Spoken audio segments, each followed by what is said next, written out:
প্রতিষ্ঠাকাল থেকে অদ্যাবধি cornea nursing ভর্তি কোচিং শিক্ষার্থীদের নার্স এবং মিডওয়াইফ হওয়ার স্বপ্ন পূরণে সফলতার স্বাক্ষর রেখেছে।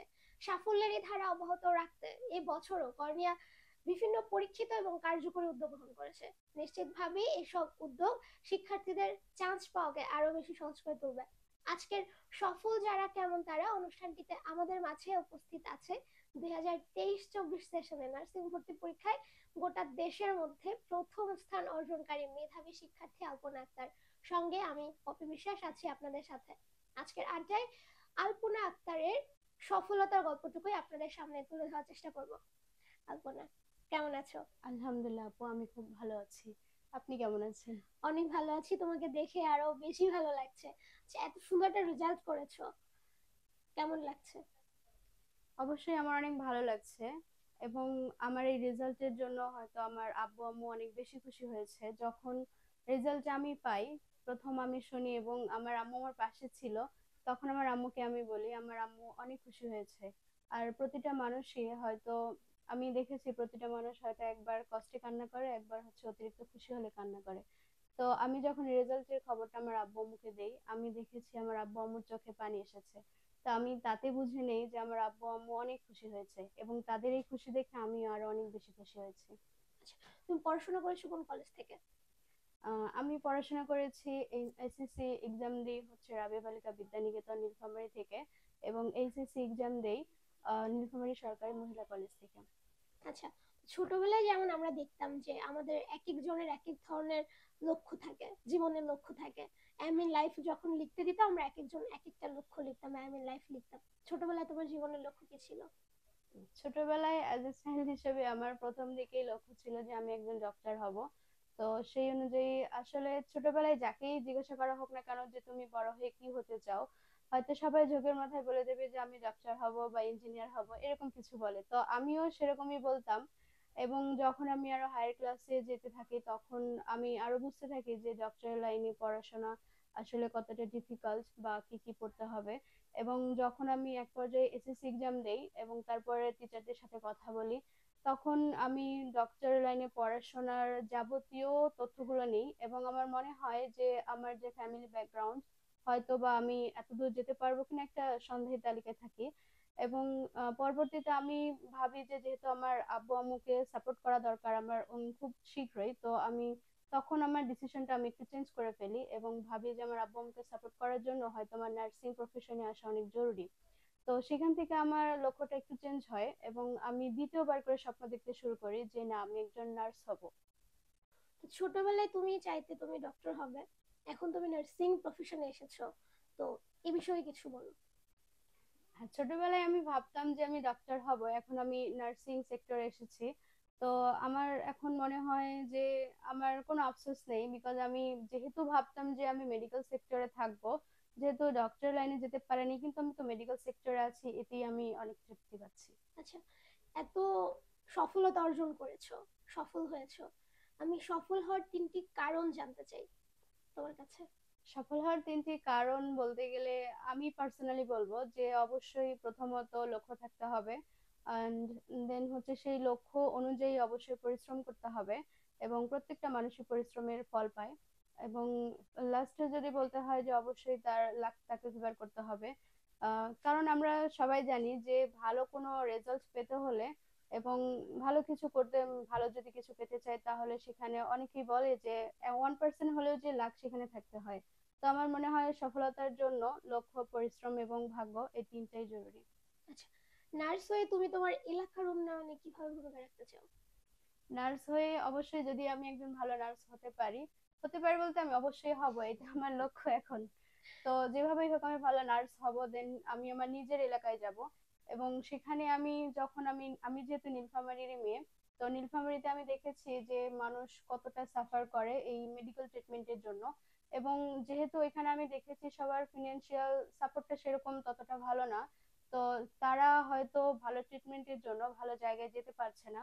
তো আমি সেখান থেকে তাদের বাস্তব পরিস্থিতিটা উপলব্ধি করেছি, এবং সেখান থেকেই হয়তো আমার এই তাদের যে আমি হেল্প করতে পারি নার্স হয়ে, আমি সেই জন্য আমার নিজের এলাকাতে যেতে চাই। এবং নার্স হয়ে যখন আমি সেখানে জয়েন করব, তখন অবশ্যই তারা যে পূর্বে যে হ্যারাসমেন্টের শিকার হতো বা তাদেরকে বিভিন্নভাবে যে বিপদে ফেলানো হতো, তা নিজের এলাকার মানুষ যে নিজের এলাকার মানুষকে কতটা বিভিন্ন বিপদে ফেলে বা হেল্প করতে চায় না, তো তাদের বিহেভিয়ারটা একটু অন্যরকম হয়।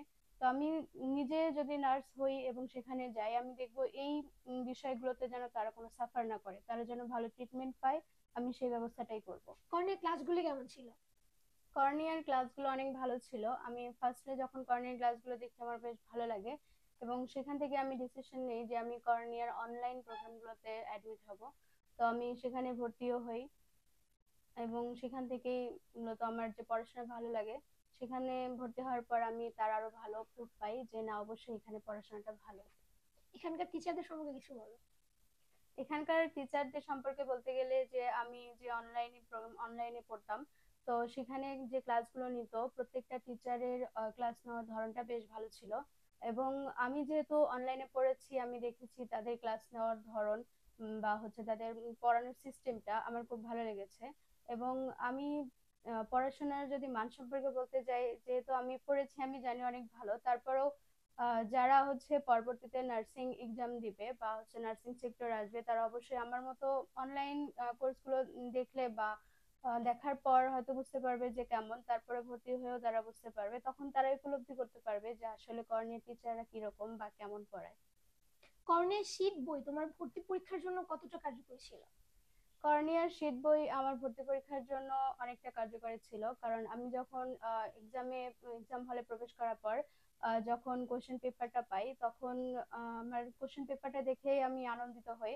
কারণ আমি যে অনলাইন কোর্সগুলো করতাম, সেখান থেকে আমি অনেকগুলো অনেকগুলো কোশ্চেন কমন পেয়েছিলাম। এবং সেখান থেকে আমার মনে হয় যে কর্নিয়ার হচ্ছে যে কোর্স প্ল্যানগুলো ছিল বা পড়ানোর যে ধরনটা ছিল, তাদের সেখান থেকে যে আমি পড়েছি, আমি সেখান থেকে অনেকটা বেনিফিট পেয়েছি। আচ্ছা, কর্নিয়ার পরীক্ষা পদ্ধতি সম্পর্কে কিছু বলো। কর্নিয়ার পরীক্ষা পদ্ধতি বলতে আমি যেটা লক্ষ্য করেছি, তারা এখানে হচ্ছে প্রতিদিন রেগুলার যে ক্লাসগুলো হয়, ক্লাস শেষে অবশ্যই একটা করে ক্লাস টেস্ট হয়, এবং প্রতিদিন একটা করে টেস্ট হয়। উইকলি একটা করে টেস্ট হবে, দেন 15 দিন পর একটা হয়, দেন 1 মাস পর হয়, দেন সবগুলো সাবজেক্টের একটা সাবজেক্ট ফাইনাল হয়।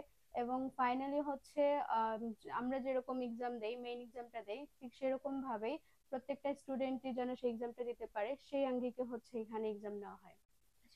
ভর্তি পরীক্ষার সময় তোমার পড়ার রুটিন কি ছিল? ভর্তি পরীক্ষার সময় আমি যখন চিন্তা করি যে আমি নার্সিং এক্সাম দেব, তো শুরুর দিকে আমি নার্সিং রিলেটেড যে প্রশ্নগুলো হয় আর কি, যে নার্সিং পড়ার জন্য কোন বইগুলো ফলো করা উচিত বা নার্সিং সম্পর্কে ধারণা নেওয়ার জন্য, তো আমি নার্সিং রিলেটেড সব বইগুলো দেখতাম, প্লাস বিগত সালে যে কোশ্চেন গুলো ছিল সেগুলো একটু দেখতাম, দেখে একটু ধারণা নিতাম যে কিরকম পড়াশোনা বা সেই অনুযায়ী কিভাবে পড়তে হবে। তো আমার মনে হয় যে নার্সিং এ যারা আসবে তাদের শুরুর দিকেই হচ্ছে নার্সিং সম্পর্কে একটা জানতে হবে, তারপরে এরকম বইগুলো দেখতে হবে, দেখে হচ্ছে তারপরে সিদ্ধান্ত নিতে হবে যে সে কোন সাবজেক্টটাতে উইক আছে এবং সেটাকে বেশি গুরুত্ব দিতে হবে। প্লাস সে তারপর এমনিতেই তো সে যে কোনো একটা কোচিং সেন্টারে যাবে, তো কোচিং সেন্টারে যাওয়ার পর টিচারেরাও তো গাইডলাইন দেবে, এবং তার যে উইক পয়েন্ট গুলো আছে সেগুলো টিচারেরাও বুঝতে পারবে। তারপরে তাদের গাইডলাইন গুলো যদি ফলো করে এবং রেগুলার পরিশ্রম করে, তাহলে অবশ্যই সে ভালো রেজাল্ট পাবে। পড়াশোনার বাইরে অবসর সময় তুমি কি করো? পড়াশোনার বাইরে অবসর সময় বলতে আমি আমার ফ্যামিলিকে বেশি টাইম দিই, কারণ আমার মনে হয় যে প্রত্যেকটা সন্তানের উচিত তার বাবা মাকে টাইম দেওয়া, তার ফ্যামিলিকে টাইম দেওয়া, তো আমিও সেটাই করি। এবং এর পাশাপাশিও বলতে গেলে আমার রান্না করাটা বেশ ভালো লাগে, তো আমি অবসর সময় আমি রান্না করতে ভালোবাসি। আচ্ছা, কি কি রান্না পারো? আমি রান্না করতে বলে সবই রান্না করতে পারি, এরকম কোনো এমন ইয়ে কোন নেই। একটা আইটেম যেটা তোমার বেশি ভালো লাগে বা রান্না করার পরে যেটা সবাই বেশি প্রশংসা করেছে? আমার মাংস রান্না করতে বেশি ভালো লাগে, এবং কিসের এটাই মাংস? সবাই, মুরগির মাংস রান্না করতে বেশি ভালো লাগে। আচ্ছা, পরবর্তীতে যারা নার্সিং এ আসতে চায় তাদের কিভাবে প্রিপারেশন নেওয়া উচিত? তো যারা নার্সিং এ আসতে চায় তারা তাদেরকে অবশ্যই প্রথমে নার্সিং রিলেটেড কোশ্চেন গুলো কেমন হয় সেগুলো আগে দেখতে হবে। তো সেগুলো দেখার জন্য অবশ্যই হচ্ছে কর্নিয়ার হচ্ছে নার্সিং রিলেটেড কোশ্চেন ব্যাংক আছে, তো সেটা যদি তারা ফলো করে তাহলে অবশ্যই নার্সিং এ কিরকম প্রশ্ন হয়, মান বন্টন সবকিছুই অনেক ভালোভাবে জানতে পারবে। অনেক ধন্যবাদ অর্পণা, অনেক আড্ডা দিলাম তোমার সাথে, তোমার জন্য অনেক অনেক শুভকামনা। আপু, আপনাকে অনেক ধন্যবাদ, এবং ফাইনালি থ্যাঙ্কস টু কর্নিয়া আমার এই সফলতার গল্প সবার সামনে তুলে ধরার জন্য। দর্শক, আমরা অনুষ্ঠানের একদম শেষ পর্যায়ে চলে এসেছি। সাফল্যের 15তম বর্ষে পা রেখেছে কর্নিয়া।